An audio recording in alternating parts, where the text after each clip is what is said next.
안녕하세요, 저스티스입니다. 오늘은 일칸국 이야기를 해보고자 합니다. 여러분, 일칸국 하면 떠오르는 인물은 누구입니까? 누가 뭐라 해도 훌레구입니다. 훌레구를 기준으로 훌레구 이전의 페르시아와 훌레구 이후의 페르시아로 구분해서 공부하면 일칸국의 역사를 쉽게 배울 수 있습니다.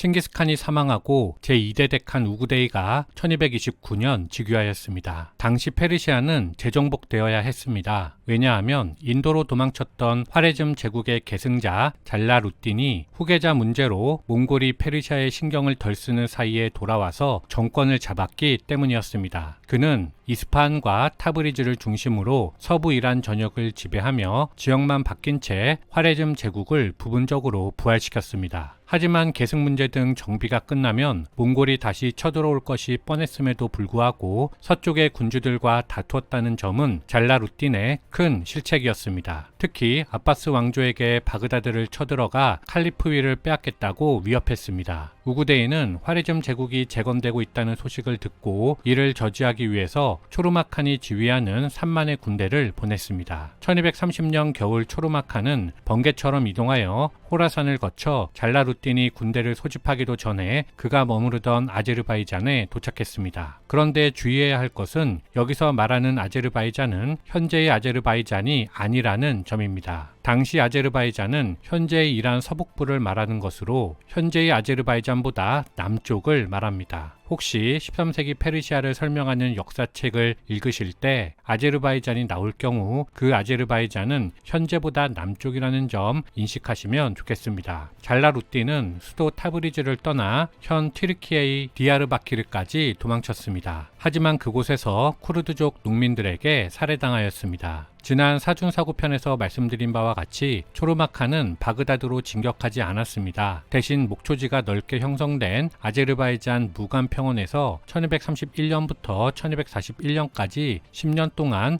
몽골의 페르시아 사령관으로 군림했습니다. 이때부터 무간 지방은 몽골 칸들의 주요 체류지가 되었습니다. 통치하는 동안 초르마칸은 메소포타미아 전역을 유린했습니다. 르네그루스에 따르면 끔찍한 사륙이 행해졌다고 합니다. 침략 소식이 전해지면 대부분의 부족들은 전쟁을 하기도 전에 항복했습니다. 데칸을 위한 곡물도 바쳤습니다. 초르마칸 사후에는 바이주 노얀이 뒤를 이어서 1256년까지 통치하였습니다. 바이주는 1243년 아나톨리아 반도에 있던 룸셀주크를 쾌세다흐 전투에서 격파하면서 훗날 훌레구의 페르시아 정복의 초석을 다진 인물입니다. 몽골 제국의 숨겨진 공로자입니다. 참고로 룸셀주크는 셀주크 제국이 쇠퇴할 때 분열하여 만들어진 후신 국가입니다. 로마 지역에 건국된 투르크 국가라는 뜻입니다. 쾌세다흐 전투에서 패배한 후에는 멸망하는 1308년까지 몽골의 꼭두각시 정권으로 명맥을 이어갔습니다. 자세한 내용은 지난 셀주크 제국편에 담아놓았으니 참고하여 주시기 바랍니다. 룸셀주크가 괴뢰 정권에 머물러 있으니 투르크 부족들이 자신의 선배들이 그랬던 것처럼 또 분열해서 새로운 국가를 만드는 것입니다. 그중 하나가 바로 훗날 대제국이 되는 오스만 제국입니다. 페르시아 쪽의 역사는 예로부터 나라가 위태로워지면 새로운 국가가 만들어지면서 분열한 특징이 있다는 점 역사적 패턴으로 기억해 두시면 좋겠습니다. 비단 셀주크 투르크가 분열해서 룸셀주크가 되고 룸셀주크가 위태로워지니 다시 분열해서 오스만 제국이 된 것뿐만 아니라 아바스 왕조 시기에도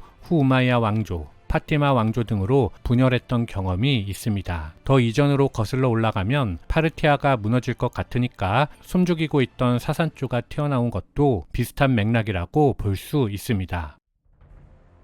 1241년 우구데이가 사망하였습니다. 데칸을 선출하기 위한 왕비들의 대결이 펼쳐졌습니다. 우구데이 섭정 투레겐에는 아들 구육을 데칸으로 올리고 싶었습니다. 톨루의 미망인 소르각타니는 자신의 장남 뭉케를 데칸으로 즉위시키고 싶었습니다. 5년간의 다툼 끝에 1246년 구육이 제3대 데칸이 되었지만 그는 2년 만에 사망하였습니다. 따라서 1251년 뭉케가 몽골 제국의 제4대 데칸에 즉위하였습니다. 우구데이가 사망하고 뭉케가 데칸에 오르는 10년간을 몽골 제국의 여성 통치기라고 합니다. 뭉케 데칸은 2년간 정비를 거쳐 1253년 쿠릴타이를 개최하고 양방향 원정을 결정했습니다. 먼저 둘째 쿠빌라이에게는 송나라 정복을 지시했습니다. 셋째 훌레구에게는 이슬람 공격을 명령했습니다. 특히 페르시아에 여전히 존재하고 있는 두 가지 핵심 권력, 즉 카스피의 남쪽 마잔다란에 있는 시아파 분파인 이스마일파와 바그다드에 있는 아바스 왕조를 반드시 파괴할 것을 명령했습니다. 바그다드가 함락되면 시리아와 이집트까지 정복할 것도 함께 명령했습니다. 이 타이밍에 르네 그루스의 책에 나와 있는 뭉케 데칸이 훌레구에게 내린 명령을 직접 읽어보도록 하겠습니다.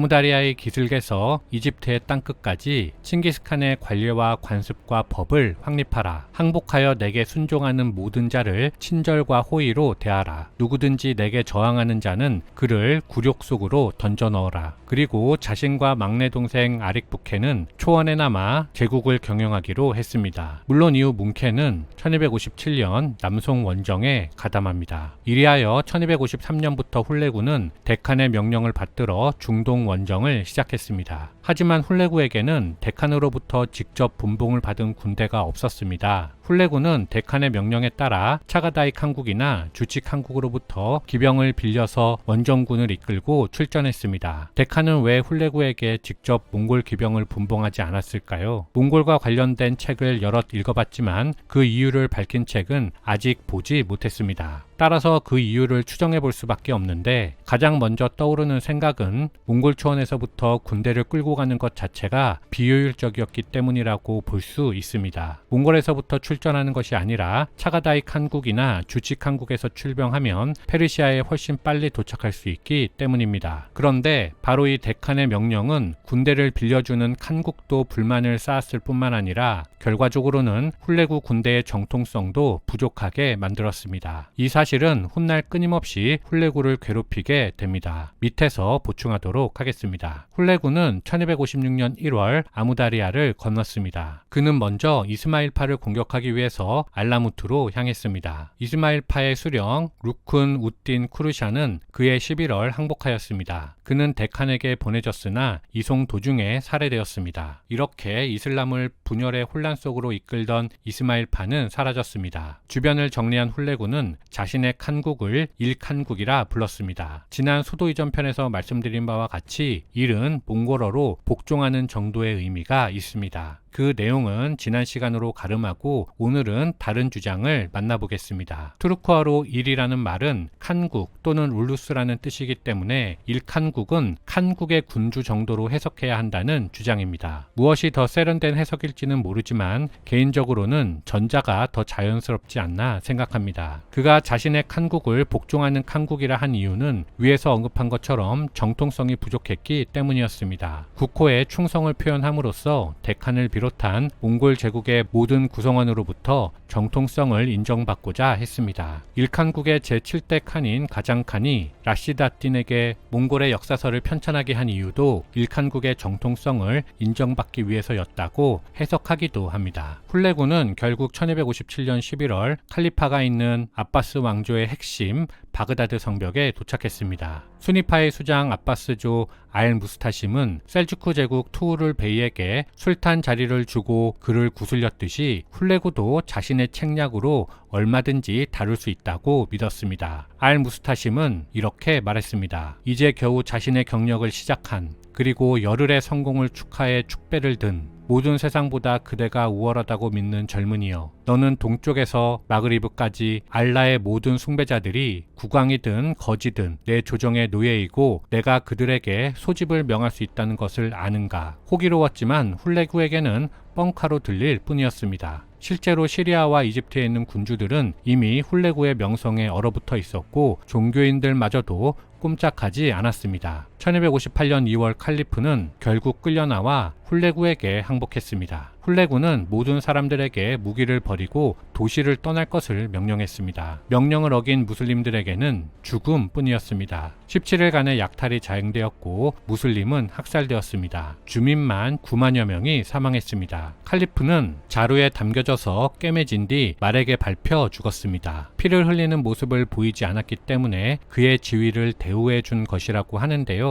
밟혀 죽었으니 더 잔인하게 죽지 않았나 싶기도 합니다. 바그다드를 점령한 훌레구는 초로마칸이 그랬던 것처럼 아제르바이잔으로 가서 타브리즈와 마라게를 왕조의 수도로 정했습니다. 이어서 시리아의 무역 거점 도시 알레포와 다마스쿠스마저 함락했습니다. 아이유브 왕조가 무너지는 과정은 지난 몽골 대 아이유브 맘루크 왕조편에 담겨져 있으니 참고하시기 바랍니다. 이제 이집트의 알렉산드리아만 점령하면 유럽과 서아시아를 잇는 무역로를 몽골이 완전히 장악할 수 있었습니다. 그러면 뭉케 데칸으로부터 받은 임무를 완수할 수 있었습니다. 당시 이집트는 13세기에 러시아 초원에서 이슬람 세계로 팔려온 노예 용병들이 건설한 맘루크 왕조가 차지하고 있었습니다. 맘루크라는 말 자체가 아랍어로 노예라는 뜻입니다. 문제는 맘루크 군대 역시 초원에서 활약하던 기병이 주력 부대였기 때문에 몽골의 전투 방식을 잘 알고 있다는 사실이었습니다. 게다가 맘루크는 오로지 군인이 되기 위해서 모병되어 훈련만 받아온 군대였습니다. 몽골군처럼 가축을 돌볼 필요가 없었습니다. 전투력에서 결코 몽골군에 뒤지지 않았습니다. 알렉산드리아 원정은 쉽지 않을 것이 뻔했습니다. 그런데 곧 큰 뉴스가 전해졌습니다. 뭉케 데칸이 남송 원정 중에 사망했다는 소식이었습니다. 아울러 형 쿠빌라이와 동생 아릭부케 간에 계승전쟁이 발생했다는 소식도 들려왔습니다. 훌레군은 알렉산드리아 원정을 부장 키트부카에게 맡기고 돌아갔습니다. 하지만 카라코룸까지 가지는 않았습니다. 페르시아에 머물렀는데 귀환하던 중 생각을 바꾸어 페르시아에 머물렀던 것으로 보이는데 그 이유는 데칸 계승 전쟁을 지켜본 후 입장을 정해도 늦지 않는다고 판단했기 때문으로 추측됩니다. 어쨌든 홀로 남겨진 키트부카는 이만의 원정군을 이끌고 열심히 싸웠지만 1260년 아인잘루트 전투에서 맘루크 왕조에게 패배하였습니다. 전투 과정은 지난 몽골 대 아이유브 맘루크 왕조편을 참고해 주시기 바랍니다. 이렇게 일칸국의 서쪽 경계가 정해졌습니다. 이후 아제르바이잔에 머물던 훌레군은 자신의 영역을 지키기 위한 싸움을 시작합니다. 맘루크 왕조와 킵차크 칸국이 연합하여 훌레구에게 선전포고를 했기 때문이었습니다. 이렇게 발생한 것이 바로 1262년에 벌어진 훌레구 베르케 전쟁입니다. 그해 11월 훌레구는 코카서스 국경을 넘어 킵차크 칸국의 영역으로 진격했지만 베르케의 조카 노카이가 지휘하는 베르케군의 역습을 받아 아제르바이잔으로 퇴각하였습니다. 이후에 일칸국은 코카서스뿐만 아니라 동쪽의 아무다리아에서도 공격을 받았습니다. 훌레구는 어쩔 수 없이 몇몇 지방 왕조를 포기할 수밖에 없었습니다. 훌레구는 1265년 2월 마라게 부근에서 사망하였습니다. 훌레구의 큰아들